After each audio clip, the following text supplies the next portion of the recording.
అందరికీ నమస్కారం అండి. నేను మీ పల్లెటూరు వ్లాగ్స్. ఇవాళ మాకు ఎంత సంతోషంగా ఉందంటే కాలువ వస్తుందండి. కాలువ వస్తే ఏంటి అనుకోకండి. మాకు మోటార్ నీళ్ళు కూడా బాగా ఫుల్‌గా వస్తాయి. ఎందుకంటే కాలువ పక్కనే ఉండటం వల్ల ఫుల్‌గా వస్తాయి. అదివరకు కాలువ ఎండిపోయినప్పుడు అస్సలు నీళ్ళు రానే రాలేదు మోటార్‌లో. అయితే పంట ఎండిపోతుందని కిలోమీటర్ నుంచి అద్దెకి ఒక మోటార్ ఉంటే అక్కడి నుంచి రూ. 10,000 ఇచ్చి మేము పైపులు వేసుకొని మా చేను కాడికి నీళ్ళు పెట్టుకుంటున్నాము. ఈ 3 రోజుల నుంచి మాత్రం మా ఆయన ఎంత సంతోషంగా ఉన్నాడంటే మా మోటార్ నీళ్ళే పొలమంతా తడుస్తుంది. అయితే ఇవాళ నేను కూడా వచ్చాను కాలువ వస్తుందని.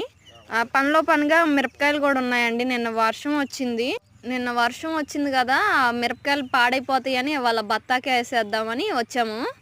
అయితే ఒకటి కోలపురం బత్త, ఒకటి చిన్నది బత్త అయిందండి, వేసేసాము. ఇంటికి వెళ్దాం అనుకుంటే మా ఆయన గారు పక్కన మా జామ చెట్టు ఉంది, జాంకాయలు కోసుకొని వెళ్దామని అనేసరికి అక్కడికి వెళ్ళాము. జాంకాయలు కోసుకున్నాము. అలాగే కొంచెం తాలు మిరపకాయలు తీసుకున్నామండి, ఎందుకంటే తాలింపుల్లోకి అవి తీసుకున్నాము. ఇంకా వంకాయలు కోసుకొస్తానని మా ఆయన చేలోకి వెళ్ళాడు. నేను ఇక్కడ వాయిస్ రికార్డ్ ఇస్తున్నాను. ప్లీజ్ అండి, సబ్స్క్రైబ్.